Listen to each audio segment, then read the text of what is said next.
Y le vamos a dar el lugar ya a nuestro hermano pastor Argelio, por favor, hermano. ¿Cuánto? ¿Cuánto? ¿No? Ok, entonces vamos. Disculpe. Sí. Dios les bendiga, hermanos.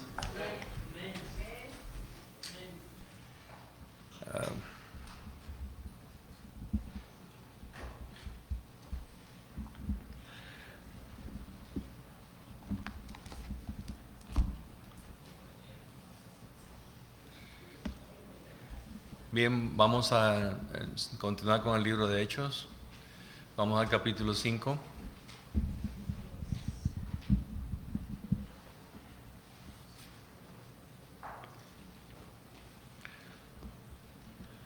Vamos a leer los versos del 1 al 11. Amén. Si puedes ponerte en pie, yo comienzo la lectura y ustedes, pues, que la quiera seguir individualmente, la vamos a leer como la hemos estado haciendo. Amén. Dice la palabra, Hechos capítulo 5, versos del 1 al 11. Dice la palabra, pero cierto hombre llamado Ananías, con Zafira su mujer, vendió una heredad.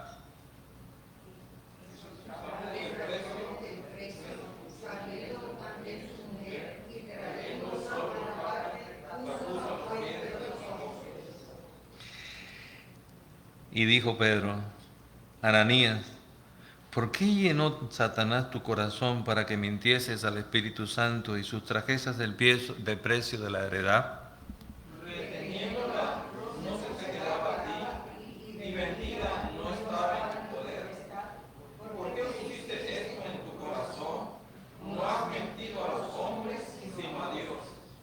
Al oír Ananías estas palabras, cayó y expiró. Y vino un gran temor sobre todos los que lo oyeron. Y levantándose los jóvenes, lo envolvieron y sacándolo lo sepultaron. Pasado un lazo como de 3 horas, sucedió que entró su mujer, no sabiendo lo que había acontecido. Entonces Pedro le dijo, dime, ¿vendiste en tanto la heredad? Y ella dijo, sí, en tanto. Y Pedro le dijo, ¿por qué conviniste en tentar al Espíritu del Señor? He aquí a la puerta los pies de los que han sepultado a tu marido y te sacarán a ti. Al instante ella cayó a los pies de él y expiró. Y cuando entraron los jóvenes, la hallaron muerta y la sacaron y la sepultaron junto a su marido. Y vino gran temor sobre toda la iglesia y sobre todos los que oyeron estas cosas. ¿Amén? El título que he puesto hoy para compartir una reflexión es Dios construye en santidad. Dios construye en santidad. Oramos. Padre, gracias nuevamente. Afirma tu palabra en nuestras vidas. Señor, aunque nos parezca difícil, aunque nos parezca fuerte tu palabra, cumple tu propósito en nuestras vidas, Señor, porque sabemos que tu propósito es el bien, Señor, para nosotros. Vivir tu palabra, Señor, es tener tu bendición constante sobre nuestras vidas, aún en medio de las dificultades. Enséñanos a vivir y a experimentar estas bendiciones que tú nos das, Señor, en el tiempo que sea y en los momentos, Señor, difíciles también. Bendice nuestros corazones y prepáranos para que cada cual reciba, Señor, lo que necesita. En el nombre de Jesús. Amén. Pueden sentarse, hermano. Bueno, recuerden que estábamos en los comienzos de la iglesia, de allí donde provenimos nosotros, y la iglesia, para así llamarle primitiva, vivía un tiempo de un avivamiento extraordinario. Era un avivamiento súper extraordinario. Había unidad, poder, milagros y generosidad. Y todo eso no era en poquitas cantidades.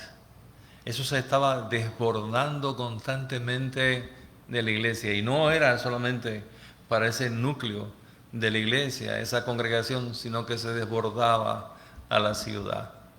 Y, y yo creo que Dios enfatiza en su palabra de diferentes maneras que la bendición que Él tiene reservada en los cielos no es solamente para nosotros. También este mundo necesita la bendición de Dios y Dios quiere dar su bendición en este mundo.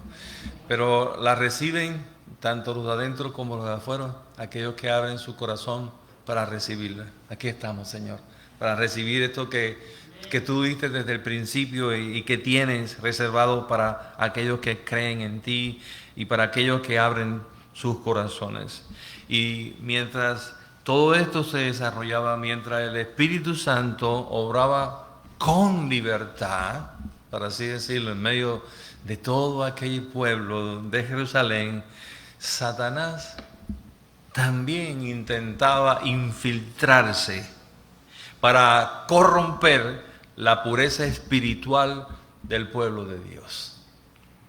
Y a él le molesta, sinceramente, que el pueblo de Dios esté en unidad, que el pueblo de Dios sea generoso, que en el pueblo de Dios se manifieste el poder de Dios, que haya milagro, que haya amor. A él le molesta eso. Y donde hay eso, Él siempre trata de intervenir, de encontrar un huequito para colarse y entonces desbaratar toda esa bendición que Dios quiere darnos. Esa es la intención. La Biblia nos dice clara que el diablo ha venido para destruir y matar. Esa es su misión. Y eso lo vemos desde el inicio de la formación del mundo. Acuérdense que el ejemplo siempre nos lleva a Adán y a Eva, donde él intervino en la armonía y en la generosidad de Dios. Allí intervino para romper la armonía del hombre con Dios, incluso la de entre ellos mismos. Y ahí está la prueba. Y en medio de ese mover glorioso, porque era un mover glorioso, no sé si lo puedes ver a través de estas letras, pero este mover glorioso de esta primera iglesia en Jerusalén, allí aparece Ananías y Zafiras, con una intención equivocada, con un deseo quizás en su corazón equivocado, un matrimonio que quiso aparentar espiritualidad que realmente no poseía.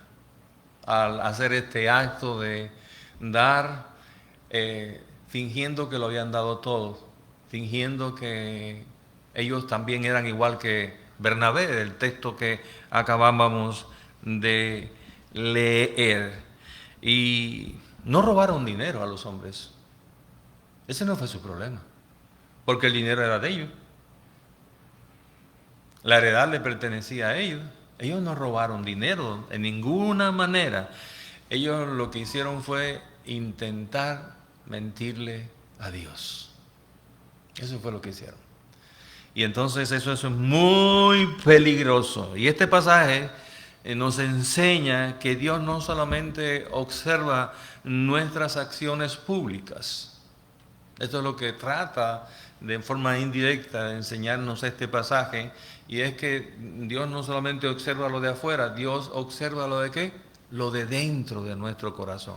Dios sabe nuestros pensamientos, sabe lo que albergamos en nuestros corazones, porque ellos no acordaron esto de manera pública, lo hicieron en secreto, y en secreto entre ellos dos vinieron ante los apóstoles.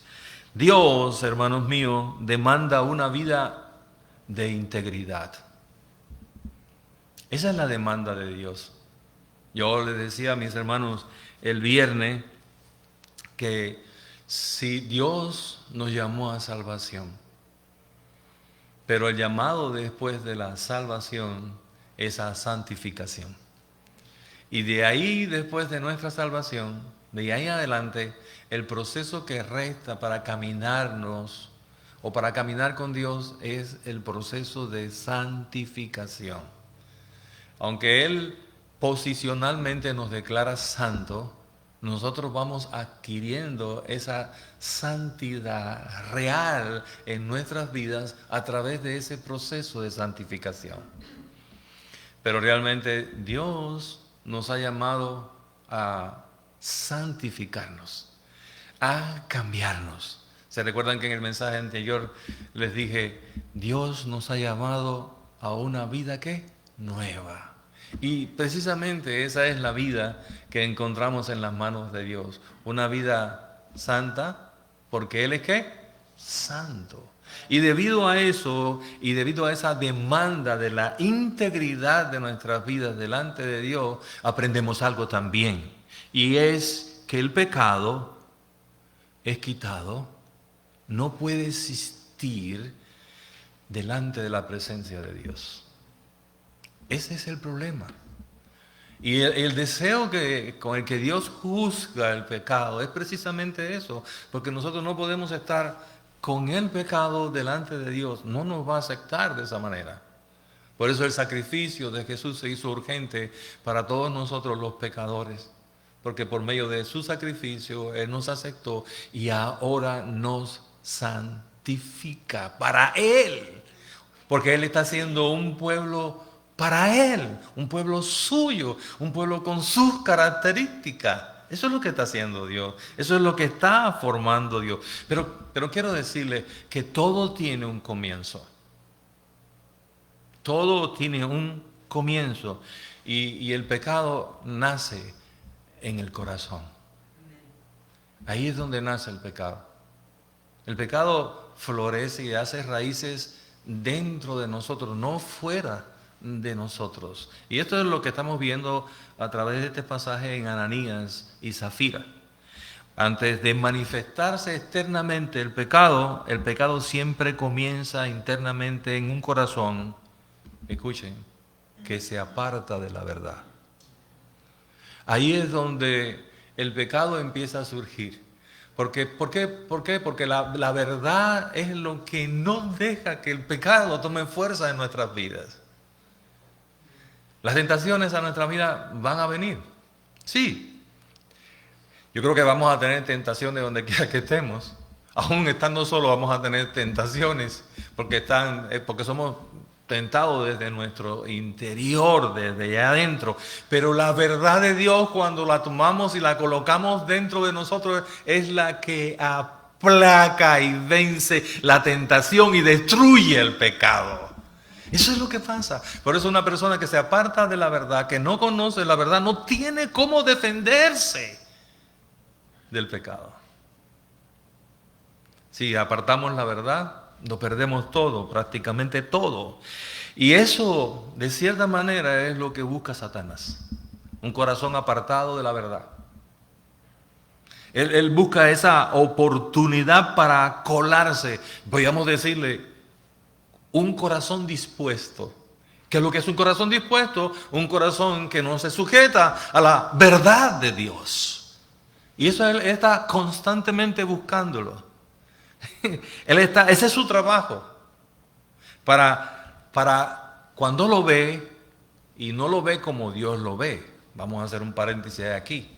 No lo ve como Dios lo ve, porque Dios puede mirar nuestro interior. Él no puede mirar nuestro interior, pero Él mira nuestras acciones y dice, a este lo puedo tentar por aquí, porque está flojito por aquí. A ella la puedo tentar así porque ella está flojita por aquí, por esta vía. Entonces, Él conoce por nuestras acciones, Él sabe por nuestras acciones, y lo que hace es que cuando ve esa brecha, empieza, en vez de decir una verdad, lo que empieza a sembrar es mentira. Lo contrario a ¿qué? A la verdad. Y entonces empieza a ocurrir ese engaño dentro de nosotros. Eso es lo que pasa. Ananías permitió que la ambición, el orgullo, la hipocresía abriera una puerta al enemigo. Una vez una reflexión que hice por audio, porque no nos reunimos ese día, no me recuerdo por qué fue que no nos reunimos el domingo, fue el último domingo que no nos reunimos, y hice una anécdota en esa reflexión, y la anécdota fue que había una señora que tenía muy cuidada su casa, muy cuidadita su casa, tenía la llave cerrada y a su casa no entraba cualquier persona, pero dejó una ventana abierta y por ahí se coló el ladrón y destruyó todo lo que ella tenía organizado, limpio y listo.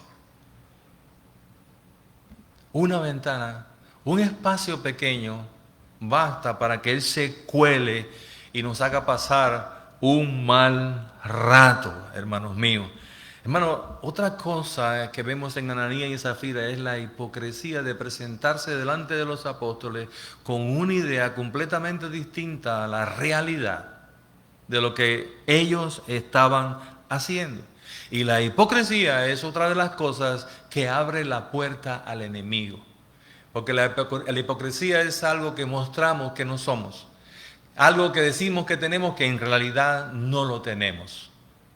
Cuando nos creemos cosas que realmente no están con nosotros. Por eso el creyente debe vigilar constantemente su vida interior. No es afuera donde tenemos que velar. Porque lo de afuera muchas veces tú y yo no lo podemos cambiar. ¿Sí o no?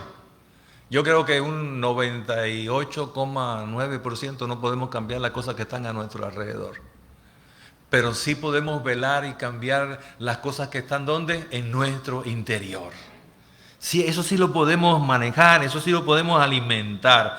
Porque es ahí donde podemos ganar nuestra batalla. Y nuestras batallas las ganamos en nuestro interior. Es ahí donde ganamos las batallas. Y después de esa batalla que la ganamos en nuestro corazón, salen al exterior. Y son entonces acciones que los demás ven, pero es porque ya ganamos en nuestro corazón esa batalla. Porque hemos tomado la verdad de Dios. Tenemos que examinar nuestros pensamientos, motivaciones y deseos delante de Dios. Tenemos que estar completamente examinándolo. La palabra dice examinado, examinado y otra vez examinados. Y eso me corresponde a mí. Yo no tengo por qué examinarte a ti. Ni tengo ojos tampoco como Dios para examinarte. Cuando lo hacemos personalmente con Él, entonces es que podemos hacer un verdadero examen de nuestras vidas. Cuando nos ponemos delante de Él, es que podemos hacer un verdadero examen de nuestra vida. Hermano, quiero decirte algo y quiero enfatizar en esto, porque algo que yo veo aquí es que la hipocresía de Ananías y Zafira, hermano, endureció el corazón y el alma de ellos. Los puso duros. Los puso duros de tal manera que no pudieron recibir la verdad de ¿qué? De Dios. Y eso es lo que hace la hipocresía. La hipocresía cierra el corazón a la verdad. Cierra la mente para no recibir la palabra de Dios. Eso es lo que pasa realmente. Por eso la hipocresía es tan peligrosa. Y por eso Dios no permite la hipocresía. ¿Saben? Nadie sabía lo de Ananías y Zafira. Nadie, ningún ser humano sabía nada de lo que ellos habían acordado y habían hecho. Pero el Espíritu Santo reveló toda la verdad. ¿A quién? A Pedro, que es quien los confronta, pero es por revelación ¿de quién? Del Espíritu Santo. Y mira lo que dice Hebreos capítulo 4, verso 13. Dice, no hay cosa creada que no sea manifestada en su presencia. No hay cosa creada que no sea manifestada en su presencia. Antes bien, todas las cosas están desnudas y abiertas a los ojos de aquel a quien tenemos que dar cuentas. ¡Wow! Y dar cuenta suena duro, porque todos, dice la palabra, que vamos a comparecer delante del Señor. Creyentes y no creyentes. Los creyentes vamos al tribunal de Cristo. Los no creyentes van al trono blanco, donde van a ser juzgados por sus obras. Aunque también nosotros seremos juzgados en las obras que hemos hecho después de Cristo. Las que no se quemarán, pero no está midiéndose en el tribunal de Cristo nuestra salvación, sino las obras que cada uno de nosotros hemos hecho, incluso lo que no hemos hecho en el Señor. ¿Sabe? Cuando yo veo esto, el pensamiento que me viene a la mente es: sí, podemos engañar a los hombres, podemos engañarnos entre nosotros mismos, pero jamás podremos engañar a Dios. No se puede. Es imposible. Dios sabe con qué luchamos en nuestro interior. Dios sabe nuestras luchas interiores y cómo las tratamos. Dios lo sabe. Lo oculto, hermanos, para los hombres es visible para Dios. Lo que yo no puedo ver, lo que tú no puedes ver, Dios lo puede ver. Es una cosa, no es que Dios tiene una lupa para fijarse dentro de nosotros lo que hacemos. No, Dios no tiene eso. Es que es su naturaleza, es Dios. Nada puede ser oculto a sus ojos, hermanos míos. Y por eso no es a la manera que nosotros nos imaginamos que Dios... Hay muchos de nosotros que tienen el concepto, y también afuera hay algunos que lo tienen, que es como que Dios nos vigila. Dios está con una varita para... Oye, ahí no, aquí no. No, Dios, ese no es nuestro Dios. El problema es que la naturaleza de Dios, esa inmensidad de Dios, que nosotros solamente conocemos rasgos de ella por la revelación de su palabra, su carácter y su forma, delante de Él se desnudan todas las cosas. Por eso es que delante de su presencia no puede ver nada oculto. Todo se desnuda delante de Dios porque es su carácter. Él no se propone ver el interior. Él ve el interior porque Él es Dios. Entonces, la idea de que Dios nos vigila para regañarnos no es una idea correcta. Es que Dios ve porque Él es Dios. Y Él puede ver todas esas cosas. Así como sucede con el Señor, hermano. También le traigo un pequeño ejemplo. A veces vamos al hospital, aquí hay médico, Ivette sabe de eso, y Josabet, Elisama sabe también, no sé quién más sabe, Chely sabe de esto también. Y muchos de nosotros hemos tenido pruebas de esto. A veces tenemos que ir al médico para que nos hagan una resonancia, ¿verdad? O un rayos X, ¿verdad? Algo de eso, ¿verdad, Sila? ¿Pero para qué hacen eso? Para ver lo que está ¿dónde? Adentro, porque tú y yo no lo vemos. Y a veces ni sabemos que tenemos algo porque no tenemos síntomas, pero necesitamos de ese equipo para poder ¿qué? Revelar lo que hay en nuestro interior. Así es la mirada del Señor. Así es la mirada, porque, repito, nada queda oculto ante Él. No es que, repito, se lo proponga. Y la otra parte es que Dios no es neutral ante el pecado. Y este pasaje nos deja claro, Dios juzga el pecado. Hermano, esto es una realidad. Dios juzga el pecado.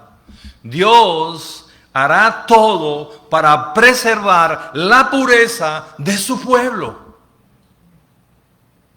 Y todo lo que Dios ha hecho desde que llamó a su pueblo, desde Abraham hasta hoy, delante de nosotros y nosotros delante de Él, es para eso. Dios no es que quiera hacerte daño, no es que quiera hacerme daño, es que Dios lo que quiere es conservar la pureza en cada uno de nosotros. Eso es lo que Dios, ese es el propósito de Dios, conservar la pureza de su pueblo, la santidad. ¿Saben por qué? Porque la santidad misma de Dios exige el juicio al pecado. Así como Él es capaz de mirarnos y mirar todo nuestro interior, lo que hay dentro y qué funciona y qué no funciona, Él tiene que juzgar el pecado por su santidad. Estas son las dos caras de la moneda. Dios es amor, pero ¿es qué? Juicio. Y eso es Él, en una sola persona. Pero Él nos ha dado la posibilidad para librarnos de esto. Vivimos en una generación que ha tratado de minimizar el pecado. Ya no es tan malo esto, no, esto no es tan malo, esto se puede tolerar. Y vemos iglesias que empezaron por una cosita ¿qué? Pequeña.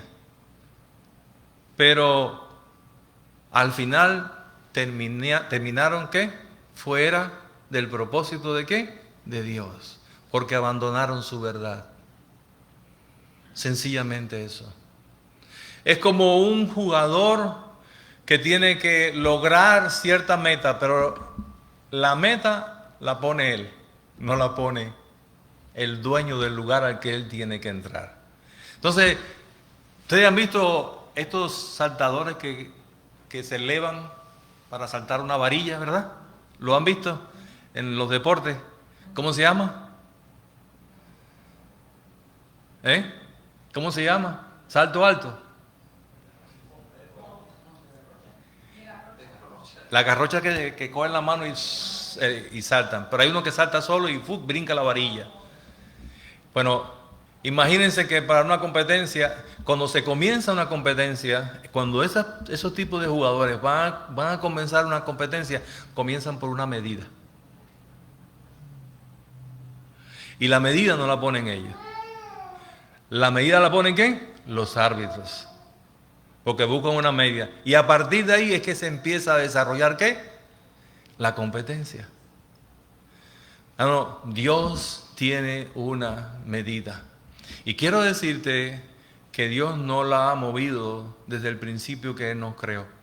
La medida siempre es la misma. El objetivo siempre es el mismo. Buscar la pureza en cada uno de nosotros. Ese es su propósito, hermano.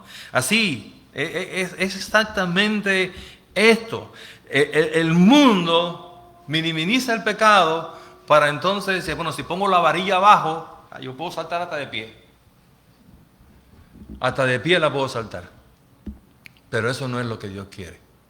Dios quiere una iglesia que Él pueda compartir con ella, y compartir con Dios significa que Él es un Dios santo. Por lo tanto, el pecado no puede estar en nosotros cuando estemos delante de la presencia de Dios. Y el pecado que el hombre tolera, hermanos míos, es el mismo que Dios juzga. Ese pecado que tolera. Voy a hacer otro paréntesis aquí. Muchas personas hoy corren a las multitudes y a iglesias grandes que no se habla de pecado, que no se habla de arrepentimiento, que muchas veces la verdad de Dios no se dice completa. ¿Por qué? Porque allí en aquellos lugares se sienten cómodos. La palabra de Dios no confronta en esos lugares. Solamente quieren algo de ti, que tú vayas, y quizás para hacerlo un poquito más, quieren algo más de ti, pero no están interesados en tu pureza y en tu santidad delante de Dios. Y al final cada uno de nosotros, pues como dije ahorita, tendrá que presentarse delante de Dios. Lo que Dios hizo en el nacimiento de la iglesia fue establecer la seriedad de la santidad y el temor a Él. Eso fue lo que hizo. Y eso es lo que estaba haciendo. Por eso este juicio divino es fuerte. Este juicio divino, este juicio es fortísimo. Y esta es la verdad. Cuando desaparece el temor de Dios de nuestras vidas, Hermano, el pecado se vuelve común. ¿Por qué el pecado allá afuera es común? Porque no hay temor de Dios. Y lo peor que le puede pasar a una iglesia es que pierdas el temor a Dios. Lo peor que nos puede pasar como individuos a nosotros es que perdamos el temor a Dios. Porque si perdemos el temor a Dios, ya el pecado no será algo que daña la relación con Dios, será algo común en nuestras vidas. Un médico extirpa, saca la infección de nuestro cuerpo para cuidar precisamente que ese cuerpo y para que el cuerpo no se dañe. ¿Han visto personas que han tenido que ser mutiladas? Mutiladas, ¿entienden la palabra? Sí. Que le han amputado ¿qué? O un brazo o una pierna. ¿Por qué? ¿Por qué ustedes piensan que esas cosas pasan? Bueno, esas cosas pasan sencillamente porque ¿qué queremos salvar? Que tenga una pierna o que tenga todo completo o que tenga un cuerpo que siga viviendo. Y ese es el propósito. Por eso Dios quiere hacer una amputación, quiere cortar el pecado y lo dice bien claro en su palabra. Si tu ojo es ocasión de caer, ¿qué? No se vayan a sacar ningún ojo, que yo no me he sacado los míos todavía. No es eso exactamente. Lo que Dios está diciendo es precisamente lo que acabé de decir. Y lo que acabé de decir es que Dios toma muy en serio la integridad, su santidad y el temor a Él. Muy en serio. Y esto no lo podemos olvidar en ningún momento. Debemos aceptar la corrección de Dios antes que el pecado destruya nuestras vidas. Porque el pecado destruye, hermano.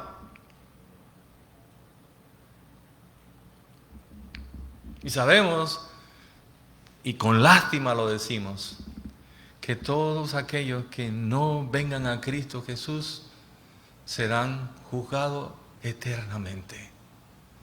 Eso es a lo que llamamos la palabra que no nos gusta mucho mencionar, pero también es mencionada mucho en toda la Biblia, y es el infierno. Así que, hermano, la disciplina de Dios no destruye al creyente. La disciplina de Dios no tiene un objetivo malo para el creyente. Lo que destruye es aquello que amenaza nuestra alma. Eso es lo que destruye Dios. Porque en Dios tenemos que vida. Porque en Dios tenemos que gracia. Porque en Dios tenemos todo lo que nosotros necesitamos para esta vida. Y no simplemente para esta vida, sino para la vida que ha de venir. Eso es en Cristo Jesús. Él no está interesado en destruir nuestras vidas, ni destruir nuestra alegría. Él está interesado en sostener nuestra vida para que estemos con Él, que es la vida y que es la bendición de cada uno de nosotros. Y siempre que Dios se manifiesta es para que nosotros como hombres le entendamos. Siempre que veas una manifestación de Dios, no te admires solamente por la manifestación de ese poder de Dios, sino ve y mira que Dios quiere enseñarnos a través de esa manifestación. Porque Él siempre tiene una enseñanza y por esa razón el temor de Dios produce una iglesia santa. Y este juicio divino de la muerte de Ananías y Zafira trajo una enseñanza para la iglesia. 2 veces en los 11 textos o versos que dice, y hubo temor cuando escucharon, cuando oyeron lo que había sucedido. Vino el temor y cuando la iglesia comprenda la santidad de Dios, aprende a vivir en reverencia, pureza y obediencia. Pero la misericordia de Dios siempre, escucha esto, la misericordia de Dios siempre ofrece un espacio para el arrepentimiento. Hubo interacción con Ananías, hubo interacción con Zafira. Si ellos se hubieran arrepentido en ese momento, ¿todo qué? El juicio hubiera acabado. Pero no se arrepintieron, sino que lo confirmaron. Por eso es que el juicio viene sobre ellos y ellos no aprovecharon la oportunidad de la misericordia que Dios les estaba brindando. Porque siempre antes del juicio, Dios llama al hombre al arrepentimiento. ¿Por qué Dios insiste tanto? Vayan y prediquen sobre arrepentimiento. Vayan y anuncien a los hombres para que se arrepientan. Miren que el arrepentimiento es el que otorga la salvación. Es precisamente por eso. Porque Dios dice, va a venir un juicio. Pero antes del juicio yo te estoy ofreciendo misericordia. Por eso es que nadie puede justificarse y decir, Dios ha actuado de una manera severa y muy dura. Porque es que este tiempo es un tiempo de misericordia, es un tiempo de gracia y es un tiempo de arrepentimiento. Donde los hombres pueden encontrar la salvación. Es la oportunidad de reconocer el pecado en nosotros y luchar con Él o contra Él juntos con Dios.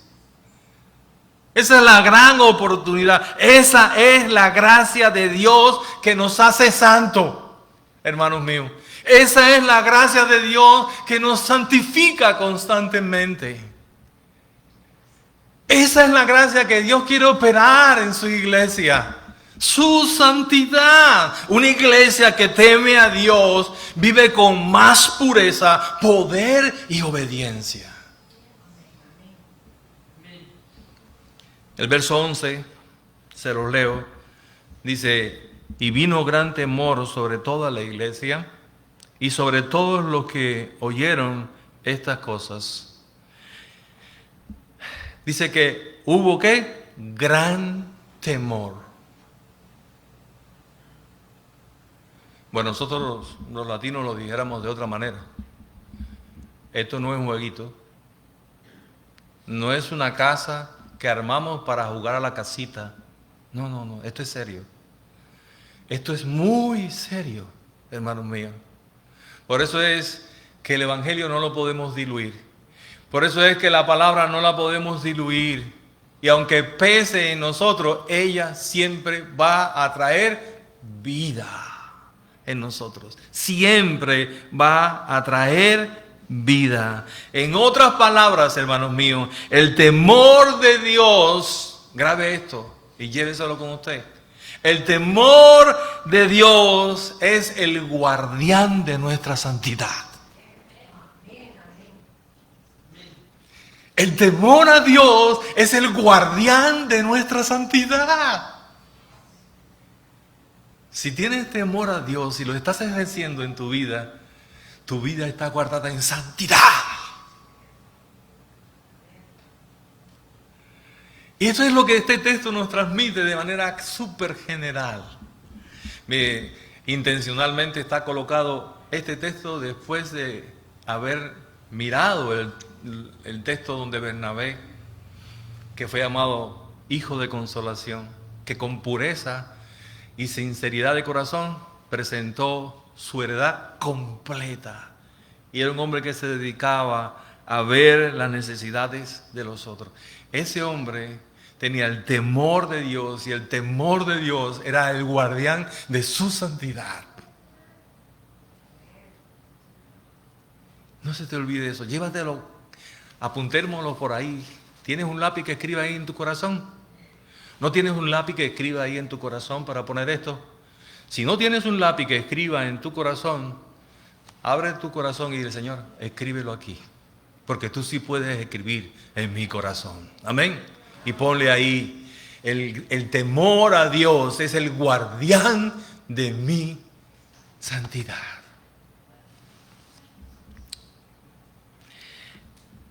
Dios, hermano, Dios sigue siendo santo. La misma santidad del Antiguo Testamento es la misma santidad de ¿qué? que Dios tiene hoy. Y va a ser la misma santidad que nosotros vamos a ver cuando estemos con Él. Es la misma santidad. Porque Dios es inmutable. Dios no cambia. Dios no se le puede añadir. Dios no está aprendiendo. Dios no está adquiriendo. Dios es Dios. Y está completo. En Dios no hay cambio. Nosotros somos los que necesitamos ese cambio para llegar a Él. Y eso es lo que Él quiere, que nosotros estemos preocupados y metidos en eso. ¿Saben por qué? Porque Él desea, es simple, porque Él desea un pueblo santo. Él lo desea. Él conoce nuestras motivaciones, examina nuestros corazones y demanda integridad a su pueblo. Hoy Dios sigue buscando hombres y mujeres sinceros, transparentes y llenos de verdad. Como dice Juan, el Evangelio de Juan capítulo 4, Dios busca que le adoren en espíritu. ¿Busca qué? Adoradores que le adoren en espíritu y en verdad. Mírenlo ahí, está en toda la palabra. La santidad de Dios está que se hace así hacia arriba por toda la palabra, porque estamos tratando con un Dios santo. Cuando una iglesia vive en el temor de Dios, la obra del Espíritu Santo se hace evidente, real y poderosa. ¿Qué hora es? Son las 12:02. Yo creo que me estoy poniendo viejo, porque dicen que los viejos se alargan en los mensajes. Igual que le pasó a un pastor amigo mío, que la esposa, él empezó a predicar, pero predicaba muy largo, y la esposa le dio una pastillita. Dice, échatela en la boca, pero no te la tragues. Cuando la pastillita se acabe, eso quiere decir que tienes que cerrar el mensaje, porque ya se te acabó el tiempo. Pero un día se equivocó y le dio un botón. No se le acababa aquello, hermano. Y el hombre y ahí creyendo que era un caramelo lo que tenía. Chely no me ha dado todavía ni pastillita ni botón todavía, así que, pero sí me hace seña.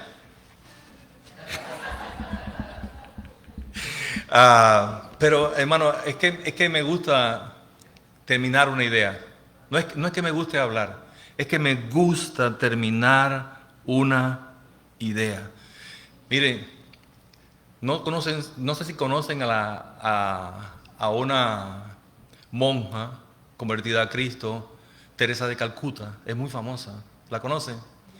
Ella hizo muchas obras, pero en un momento, una de sus obras que ella estaba haciendo, la obra como que se detuvo. Y ella se fue, se apartó y oró al Señor. Y el Señor le reveló que había una discusión entre dos hermanas. Que no. Y esa discusión entre dos hermanas estaba impidiendo que la obra, ¿qué? Fructificara.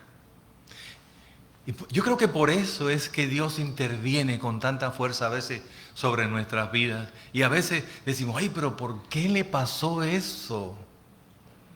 Todo tiene un motivo. Cuando el juicio de Dios viene sobre nosotros, hermano, escucha esto, es infalible. ¿Entienden la palabra infalible? No hay error en el juicio de Dios. Porque Dios es perfecto y todo lo que hace, lo hace en su perfección. Por eso una iglesia de esta manera unida es una iglesia poderosa, es una iglesia que transmite y que su obra no se detiene, es una iglesia real que transmite esta gracia. Una iglesia poderosa no es la que aparenta santidad, sino la que vive en integridad delante de Dios. Debemos entender que la gracia nos acerca a Dios, nos acerca no simplemente a Dios, nos acerca al Dios Santo. Esa es, la gracia nos acerca al Dios Santo, pero esa gracia nunca nos ha dado permiso para pecar. La gracia no es permiso para pecar. Ya soy salvo, voy a hacer lo que yo quiera, voy a soltarme. No, no, no, la gracia no da permiso para pecar en ningún momento, porque su propósito no ha cambiado. Él trabaja para formar una iglesia que busque la santidad.